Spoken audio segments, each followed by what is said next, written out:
Четырехлетний Ибрагим недоволен однообразием своей беззаботной жизни. Как и многие дети в его возрасте, он мечтает проводить больше времени, играя со сверстниками, но пока что постоянным местом для развлечений служит лишь родной двор. К тому же вопрос, куда отдать своего ребенка, чтобы он получил полноценное дошкольное образование, всегда оставался открытым, признается мама Хади Богатырева. Но со строительством детского сада в селе эта проблема наконец-то решится. Вирус всегда что баба улажи алком галашка да ухуш халча тоже возможность халаться же тогда буквально адуаться же что здорово хочу адик хэт он тренер кузихи из хаилат этих бежа да ваша это тоже.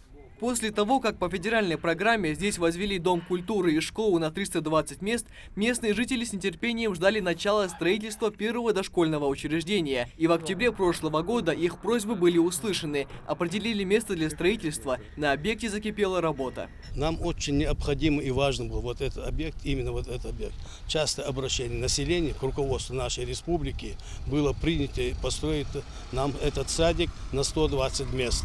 Несмотря на обильные дожди, в этом году очень много дождей были, им даже очень тяжело было строить, постоянно приходилось выкачивать воду с подвала, затоплять. Но несмотря на это, ребята, они очень опытные. Всего на стройке, не покладая рук, трудится порядка 40 человек.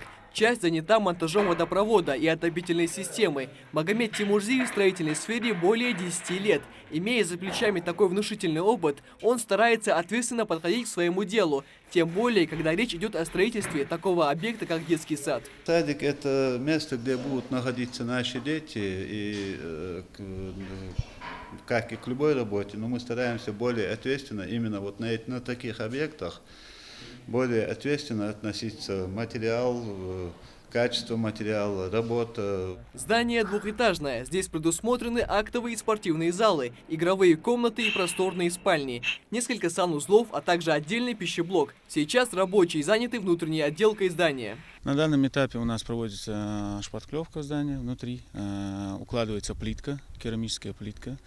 Наружный водопровод, освещение наружное, внутреннее освещение, электрика вся.